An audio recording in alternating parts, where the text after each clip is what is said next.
Ladies and gentlemen, now then, boys. Now then, boys. No. You ever watch Soup on TikTok? That's his saying. I'll show you Soup on TikTok after this. But Soup on TikTok, he goes, now then, boys. That guy, for anyone watching right now, he's a funny fucker. He is unbelievably funny. Fella from Birmingham. He's just like our age. He's like, within the 21 to 24 age group. And he comes up with some banger TikToks. So if you want to check him out, do. But ladies and gentlemen, I'd like to welcome you to the 40th episode of TalkingTelly. 40 fucking episodes of laughs, cries, reviews, the whole shebang. I can't believe we've gone to this stage. And we're only going to get better. Oh, yeah. This episode 40, has been a long time in the making.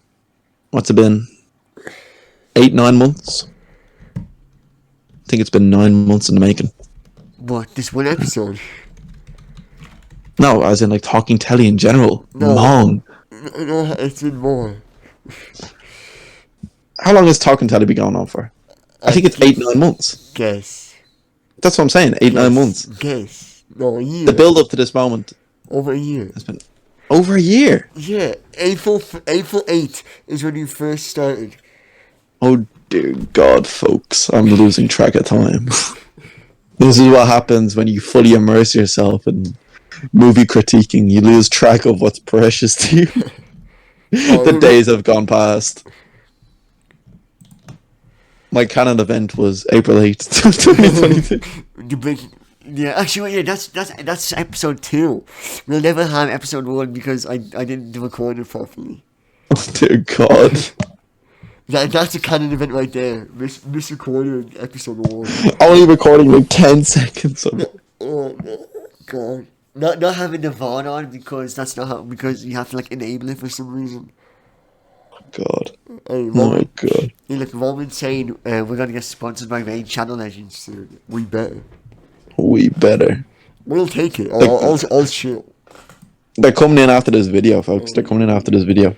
Episode 40. Episode 40. 9 more years. 9 more years TalkingTelly. No more years TalkingTelly server. 9 more seasons. Oh, forever. 100 years.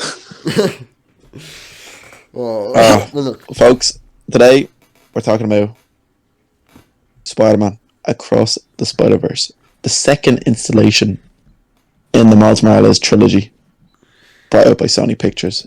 And I have to say, folks, this movie is a certified banger. This movie is fucking amazing. I hate to curse, but it's episode 40. We'll allow it just this once. just this time in every single other episode. Just this time in every single other episode. But I never curse in the intro. This time I will, though. This movie is a banger.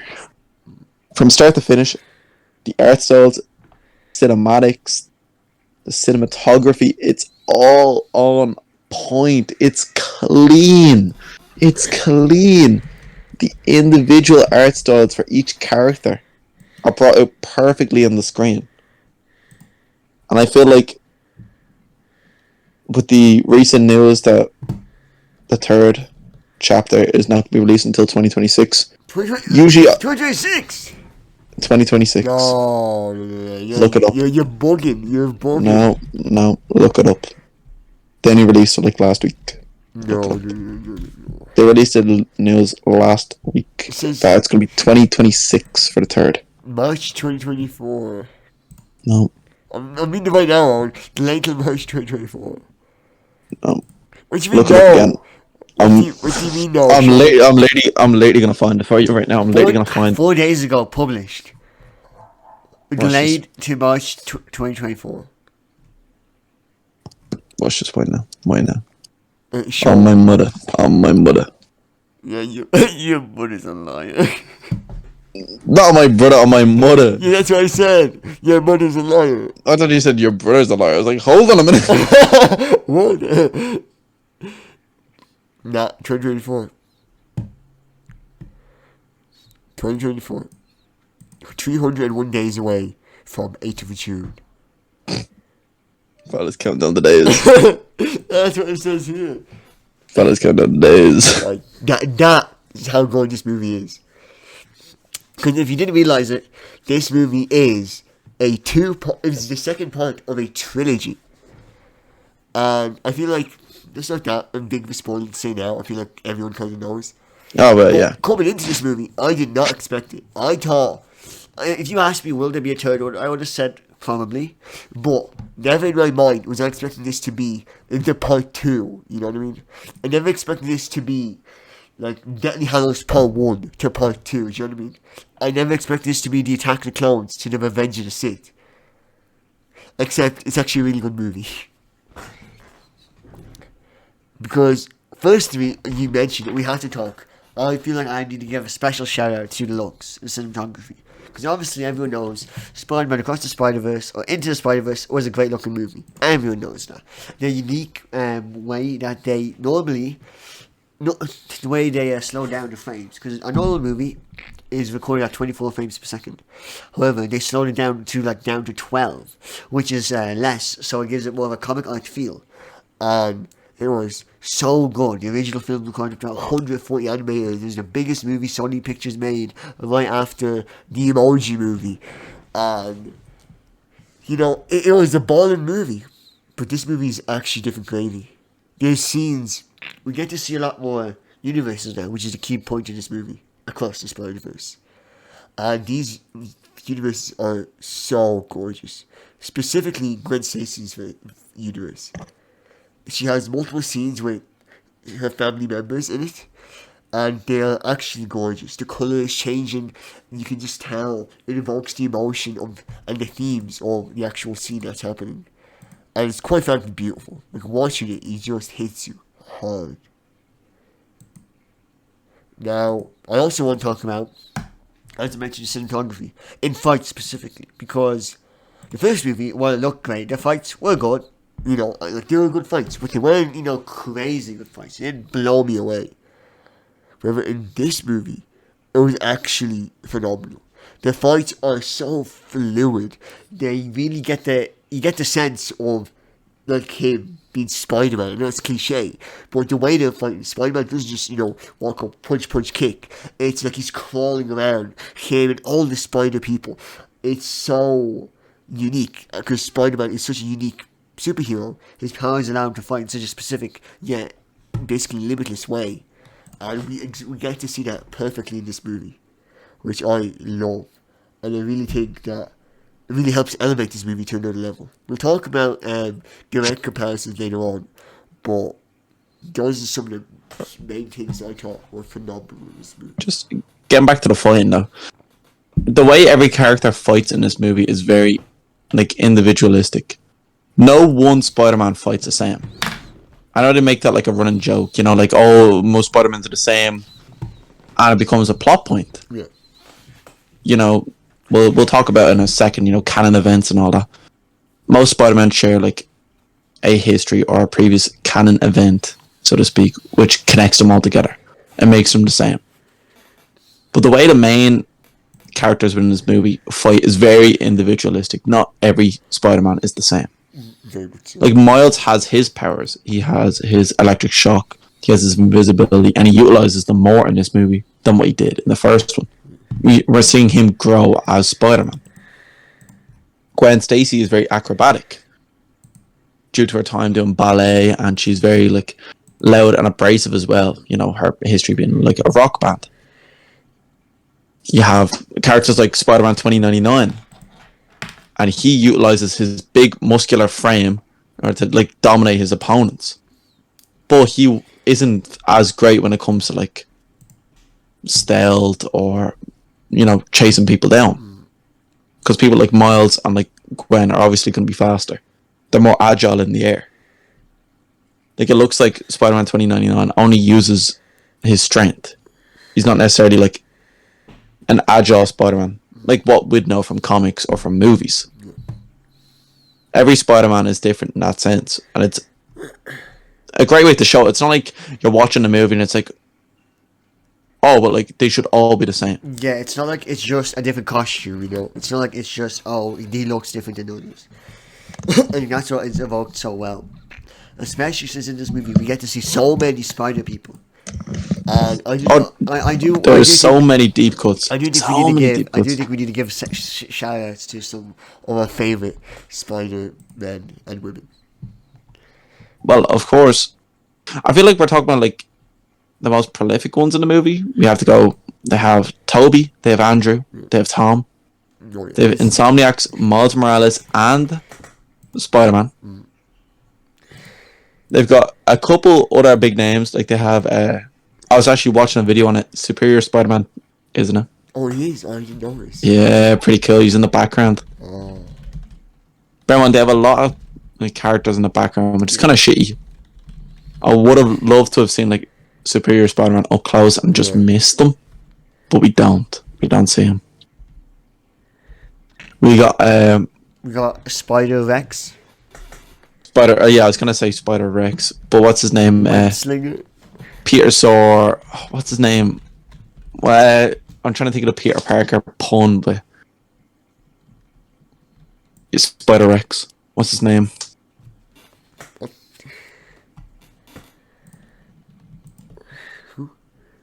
What's Peter Parker's name?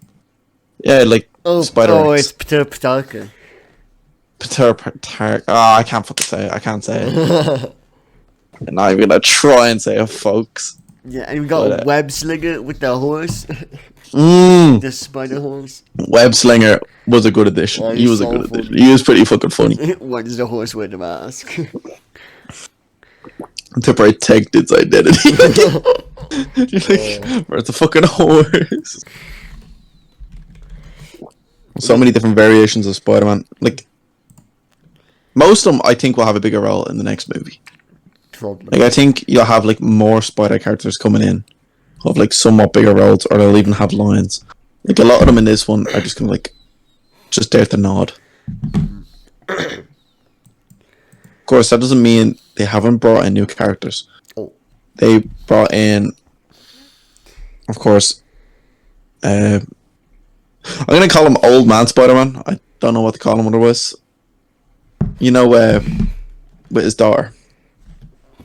Yeah, I think it's called Spider B Parker. Spider. You mean Peter B. Peter? Yeah, Peter. I was thinking Spider B. Spider B Parker. Yeah, Peter B. Have him and his daughter. But like I would have liked to see more out of him. He was there quite a lot. Though. The second half, he was there a lot. Up again. He was there a lot, but he didn't really do much. Like he was, just kind of like a goofball. I know he is just a goofball character. I like Mayday. I thought Mayday was funny. Like, not like, Mayday was. It was not like funny. It was a fun addition. Like it just see him grow. I feel like what we need to understand is Peter B. Parker was basically the due-to protagonist to Miles Morales in Into the Spider-Verse. However, in this movie, it's the opposite. Well, not the opposite. Sorry, it's when Stacy takes that role, and she is the due-to protagonist. And she takes a much more important role. Spider-Gwen, that is. I really liked it for. You could say that like each of them are teaching Miles Morales like an important lesson. Yeah. They're each giving him like a valuable lesson which he can take into like the Spider World. Mm-hmm. Like Peter B. Parker showed him the ropes, but he was never there to lead him on further than that. And they make emphasis of that in the movie. It's like, oh, did you teach him that? I was like, no, I didn't. Yeah, I'm such a good mentor, I taught him everything he knows. Yeah, so that's like a joke. Yeah. But it's because of the things which Gwen teaches him in this movie, and in the previous movie as well. He was able to grow as a character, and you could lessons she taught him is to not trust everyone, and not everything is as it seems, which is a sad. Yeah, she taught him that by breaking his heart. It's clearly evident in this movie, Gwen wasn't actually there for him. No. She was there for the mission, and that was all. She wasn't even supposed to meet up with him. I do think he took her being there blindly and being like, "Oh, she came to visit me. I've missed her." Because yet again, he's just a kid. Yeah. She is, because we forget she is older than by like a couple of years. Don't know. Could you hear all that? No. Oh shit!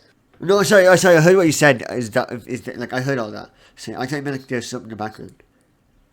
No. Did you hear me saying No, everything was valuable good. lesson? Yeah, Everything. All right, perfect, all good. perfect. Yeah, I was just Thought I saying. cut off there for a second. No. I said Gwen Stacy is older than him. Like I feel like we forget that. She is. She's older by a year or two, isn't she? Isn't she? Well, let me just check their ages because I've seen conflicting reports. Miles is 15. I think Gwen is like maybe 18, 19. So either 16 or 17 years old. Okay. No, because they said Miles is 15 in the second movie.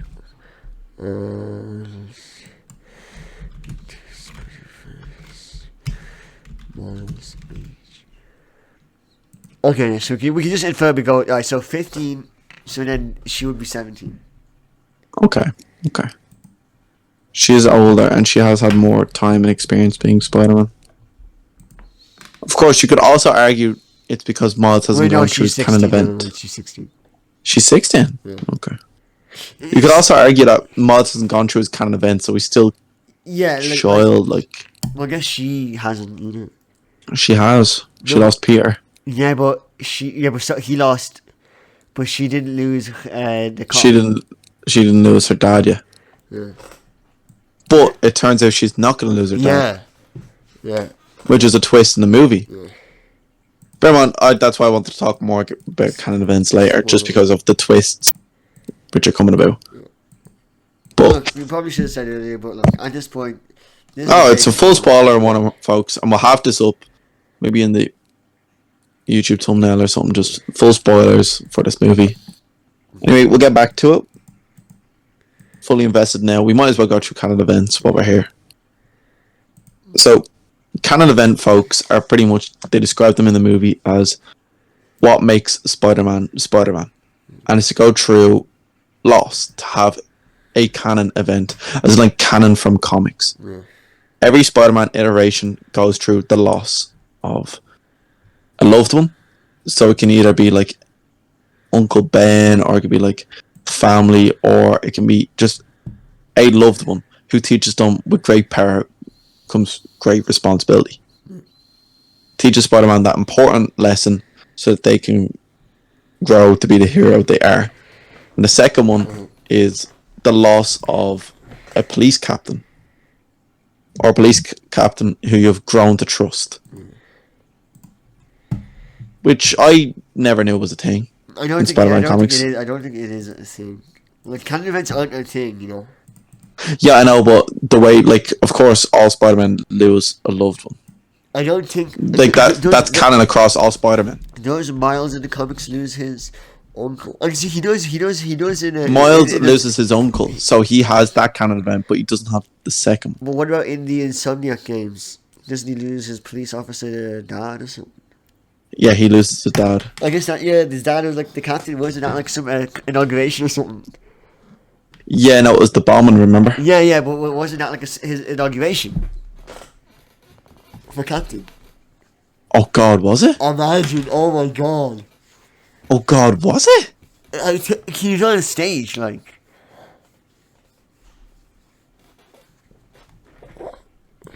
I think it was. I think I remember the mission. This is in the first Spider-Man game. And I forget the name of the villain now. Mr. Negative. Mr. Opposite? Or Mr. Negative. Mr. Negative. I don't know. Yeah, Mr. Negative. Mr. Opposite. Kills the police captain Da. Yeah. One of the goons does. Yeah. Jeez, though.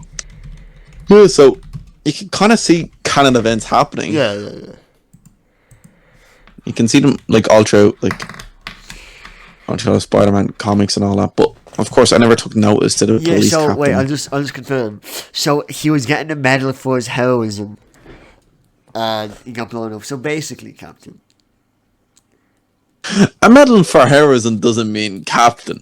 Yeah, but it's going the same way. Like, oh, he's getting rewarded for something, then bang, he's dead. And even in the thing, his uncle was the Prowler. Yeah, he was, yeah.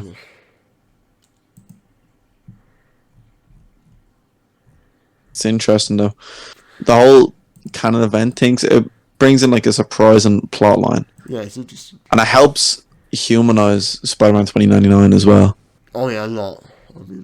Because like, if not, and it's like, well, why can't I be here? It's like, well, you haven't gone through what we've gone through, which is fair enough. And technically, he shouldn't even be a Spider-Man.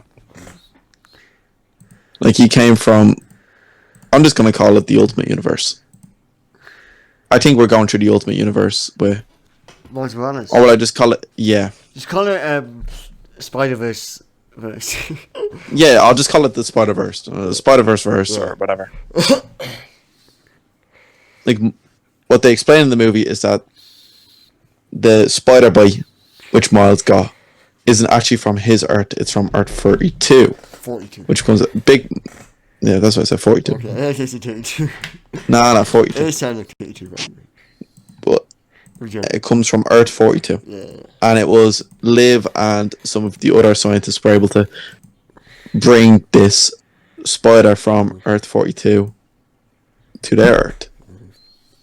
And that's just Miles got bit. So technically he is like an anomaly. He shouldn't exist.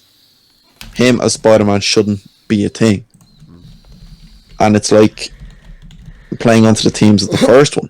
The first movie in which, you know, Miles isn't ready to take on the responsibility. He's not Spider-Man. He's not this. He's not that. It's putting chains upon him. The second movie is telling us Miles never should have been Spider-Man. And yet again, he has to go through the pressure of, am I good enough to be Spider-Man? I shouldn't have even been Spider-Man in the first place. Exactly. I've just been told, you know, everything about me getting bitten by a spider is just, it should never have happened. It should be the original Peter Parker, but he died trying to save me. Exactly. And it's really So- interesting to explain because it's not like the generic, oh, you're not Spider-Man, you shouldn't be him, but it's like an actual talk thing of he shouldn't be Spider-Man. And Yeah, then, and Earth 42 is fucked because of it. and then like you don't think about this. Like I didn't consciously think about it, but at the end, he unknowingly goes to Earth 42, and it's an anarchy because there is no Spider-Man, because they never got one, and obviously it's not his fault, but he'll probably think that it is. And then obviously he shows up, and you have Prowler, Miles, which is very exciting. Oh, Prowler Miles, unbelievably cool. Like, I didn't expect that twist, to be honest. I thought it might be like Peter Parker Prowler or something. No, I didn't expect Peter Parker Prowler, no. But Miles Prowler, holy fuck, with the dreads. Oh, he looks so cool. And it's like, oh, Miles, you untwisted your dreads. And Miles like, oh, yeah, I just didn't like them, you know. And instantly that Prowler knew what was up. Like, instantly he knew what was up. I thought that was so good. And then him hanging on the boxing bag, Oh, and the playing the jazz music, which they played in the first movie. Honestly, when you got hit, like they just the way the phone comes out, it looks so cool. Everything about Earth 42 just seems so cool as well. The light in which they have for Miles, like Prowler Miles, is unbelievable. He looks so cool. Bear in mind, they're the same age, folks. They're the same age, so they're both 15. But Prowler Miles looks like an absolute demon. Proper hellspawn. I'd say I really like the addition of Prowler Miles. Prowler Miles. I hope he's. I hope he's included more in the third movie. I'm saying it right now. This is official theory time, official prediction. I'll put money on this. Movie 3 opens up with the intro, and it's from Prowler Miles. Has to be. If movie 1 opens up with intro from normal Miles, movie 2 was Gwen, then movie 3 has to be Prowler Miles. There's no other way. Prowler Miles or Spider-Man 2099. I could see Spider-Man 2099 getting an intro. I feel like they haven't shown him enough in this movie. I want to go on to. I want to tie this into my only small complaint about this movie, and it's the handling of Spider-Man 2099. Yeah. Miguel O'Hara is great. Played by Oscar Isaac, phenomenal. But I feel like he was a very important part. However, for his importance, he wasn't given enough backstory. And so he's in this weird stage where if you want a character to be important, you give him more backstory. Like a lot of these, like Spider-Punk and Indian Spider-Man, a lot of these people have got their backstories. So where's his backstory? And okay, if he's less important, then that makes sense. You don't need to give him that backstory. But he isn't. He's more important. So it's a bit of a conundrum, you know? I personally thought just the whole character of 2099 Spider-Man just felt a bit off. Yeah, like the vampire thing was a bit... The vampire thing was brought up once against Vulture. And like the first 20 minutes of the movie. He was injecting it to himself, but they never like... They should have They never showed him. Like, They never explained it. Which is what I think Spider-Man 2099 is going to get his intro in the third movie. And that's going to humanize him. Mm-hmm. My problem with Spider-Man 2099 is his power handling. I feel like a lot of movies are falling into this nowadays. They don't want to overpower him because they don't want them to be unstoppable. Yeah. But they nerfed him so much that it was just... It wasn't difficult for Miles to upper hand him. it was weird because it was like Miles was running, and then he's kind of getting away, but then he's like, but then he's screwed, you know. And he's on the train. Spider-Man 29 grabs him. I think at that point when Spider-Man 29 is about to like grab him, I think we should have seen like Spider-Man 29 try and like eat him, like with the bite, cut all back to the vampire thing, you know. And then Miles uses electric shock. Yeah, he's like, oh crap, time to get out of here. See, now my problem was they nerfed him to the point where it's like he forgets Miles' abilities, which is very weird.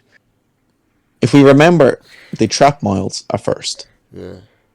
They trap him, and just before the big escape scene, and he uses his electric shock, like Moby told him to, use your palms instead of your fingertips, and he was able to break the electric seal. Why didn't Spider-Man 2099 remember that Miles was able to do something like that? It was literally like 2 minutes prior. Yeah. Why didn't you remember Miles is able to electric shock people, is able to electrify people? Before hold them up close and taking away a bit of his suit. And then the whole, they were having the fight on the train or whatever. Felt like Miles was, very evenly matched for 2099. See, I would have preferred it much more, especially heading into this third movie now, if they just completely buffed out Spider-Man 2099 yes. and made him an actual obstacle for Miles to get over. See, the one thing about Miles is, I think, it's like good or bad, Miles is such a strong Spider-Man. He's the strongest Spider-Man. He's an unbelievably strong base Spider-Man. Of course, we're not getting into alternate universe, cosmic Spider-Man, and he's the strongest normal Spider-Man by a mile.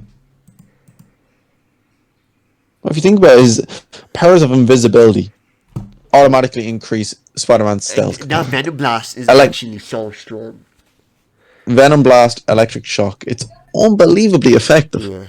And the fact he has the same strength as base Peter Parker, it's... Yeah. And they already make it known that Miles Morales can run, I think it's in the comics, twice as fast as Spider-Man. Jesus.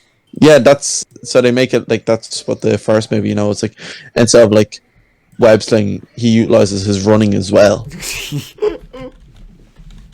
Which is funny, I know. I don't remember that now. No, because remember he's running along the subway cars and all that. And he's able to keep up all the other Spider-Man. And he uses his momentum from running to spring off and go even faster. They make it a thing. So, the fact that he is one of the strongest Spider-Man. Oh yeah, definitely.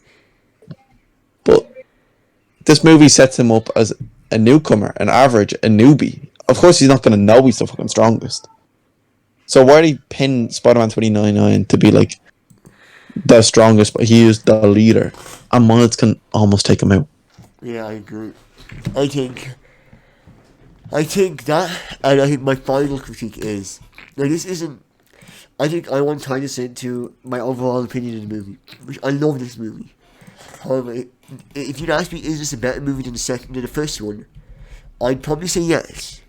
But if I'd rather watch it again, first one and the second one, it's really I watched the first one. I would, because I'd watch the first one. the first one has the moment. It has the what's up danger moment, which this movie doesn't recreate.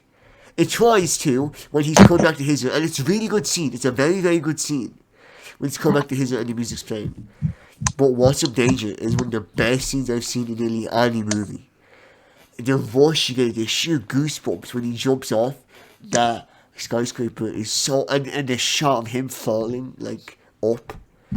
Oh, it's so He good. breaks off the glass. Yeah. He does the leap of faith. To start web slinging. It's complete nerve-wracking, adrenaline pumping scene because he's never done it. He's never web swung like that. You know, he becomes Spider-Man in this moment. It's unbelievable, and he doesn't have you're right. He doesn't have a scene like that. And what I was expecting was final confrontation with Spider-Man 2099, the big 1-versus-1 scene. Spider-Man 2099's gone on a rampage, trying to capture Miles. He lets out the vampire side. He's fully rolled up, and Miles has this, I have to beat him to save my dad. And that's the what's up danger scene. Before we go to theories, I just want to quickly mention, because Spider-Man 1 was a lot about his dad, and so is this one. But we have to give a shout out to his mom and how important she was in this movie, and how well they characterized. Oh, she played a lot bigger role in this But movie. she was non-existent in the first one. Yeah. Well, I think it was from her side. She's like, what's going on? Like, why is this happening? You know?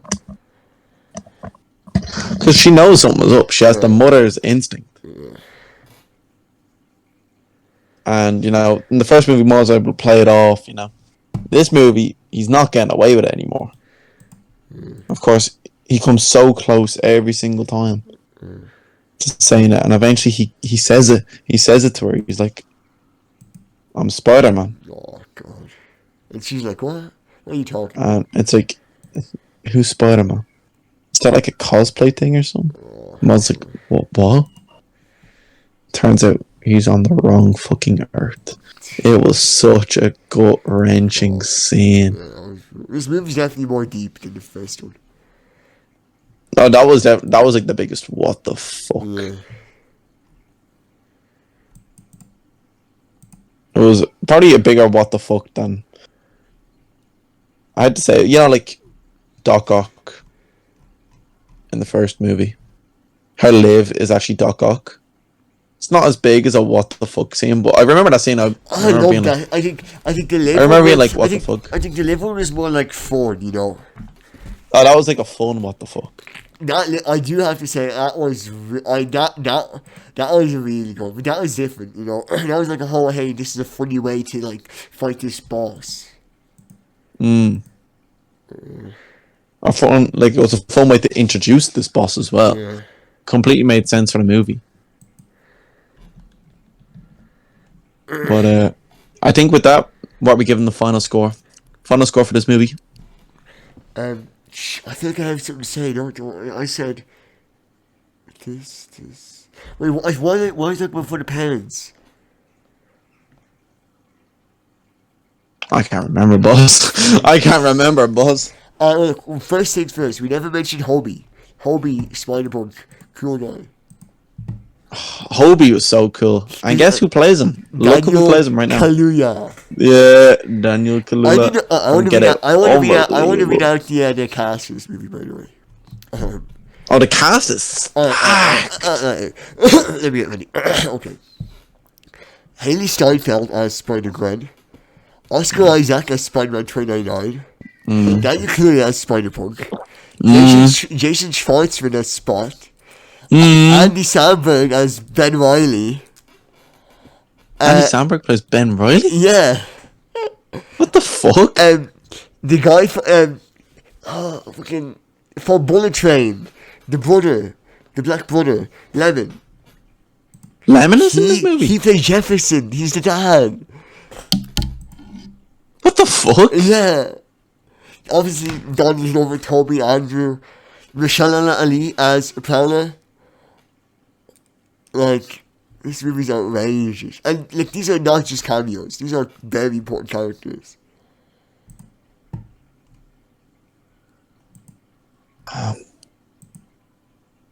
Damn. Yeah. The cast is stacked. The cast is stacked, folks. I also want to mention that the first movie made 384 million in the box office, cost 90 million. This movie cost 100 million, so still very cheap, and made 560. So it's the highest grossing Sony Pictures movie. Well, like, deservedly. Sony Pictures Animation. Highest grossing. Grossing. Sony Picture Animation. And we didn't even talk about it here. Supposedly, there's multiple endings for this movie, folks. Wait, what? Yeah, look it up. Spider-Man Across the Spider-Verse, multiple endings. What does that even mean? What do you mean by that? As in, sinners were given, so there's like multiple cuts of the movie. Oh shit. 2 different versions? Yeah. And supposedly there's more than 2. And the producer of the movie came out on Twitter and said, "Oh, so you are finally realizing."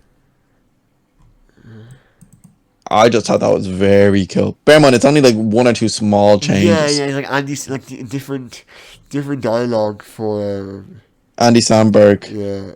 It's like talking about his muscles. You know, like the musculature. That's It's crazy. like, look at his musculature. There's different quotes, and there's different sayings, and there's different everything across the different cuts. That's crazy. I thought it was very, like, it creates an individualistic Yeah, it really does. viewing experience. Yeah. And the fact that there's multiple, it makes you want to go back and see Yeah. what you missed. Supposedly, like, different Spider-Man get different forefronts in different movies. Yeah. You know, like when they're all, like, circling around Miles. Different Spider-Man pop up in that scene. That's crazy. So, like, the Spider-Man we saw, it could be completely different to the Spider-Man people at home are seeing. I thought that's a very cool twist. That was really good. And it really brings into the rewatchability factor of it as well. Imagine the extended edition where they explain all the different Spider-Man they used. And it's like, actually, there was 3 different movies which were brought out. And we used this one, and this one. I thought that was very cool. That was really cool. And it plays into the, like, the amount of passion Oh yeah. the development team There's a lot of love on this movie have. A lot of love. A lot of love, a lot of time, a lot of nurturing in this movie as well. Of course, a lot of people had bad experiences with audio quality and stuff like that. I feel like that's why, with news and rumors of a delay happening, it's not official yet. I was wrong. It's not official yet. 25, 26. It's not happening 25. I can bet you right now it's not going to be that. I don't know. I feel like it's going to be Why? delayed at least a year. Why? Because there's reports that actors and actresses haven't even started recording lines for the new movie yet. It's an animated movie. The animated movies can get done very quickly. Because all you have to do is go to a booth and say lines. You don't need to dress up at all. There's no stand. Yeah, you there's don't no need to stage, dress up or nothing there's like no that, but- props. All you need is them to walk up to a studio and bang it out in a couple of weeks. I don't know. I just hope they do it right, and I wouldn't mind waiting a year if they don't. You know they're not doing it like that. They wouldn't rush it. They wouldn't rush it. No. And to be fair, they had all of COVID as well. At least working on animation, you can afford to work at home, you know? I mean, I guess Into the Spider-Verse did come out 5 years Yeah, ago. sounds a bit crazy. Into the Spider-Verse came out 5 years ago. You can. I think Oh, with that, can you hear me? final scores, final Oh. ratings for this movie. Oh. Can you hear me? Can you hear me? Can you hear me? Hello. I just want to know if... Oh, hello? Okay, I'm back. Yeah, I was saying, before, Spider-Man Into Spider-Verse came out 5 years ago. 4. 5 in December. 5? 5 in December. So 4.5. Fucking hell. 5 years ago. Yeah, 4.5 years ago. We were 16. God. Right, back to topic. Back to topic, though. Back to topic. Final ratings, final scores for this movie. Final score. 8.75 out of 10. 8.75? 8.75? For Across the Spider-Verse? Okay, 9. That's better. But It's definitely... That's because one is It's 9 definitely... point. That's because one is 9 point.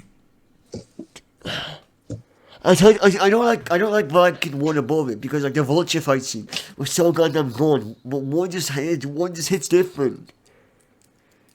One hit's different, but... One is 9.25. Because of the rewatchability. I think both movies are equally Yeah. 9.3 out of 10.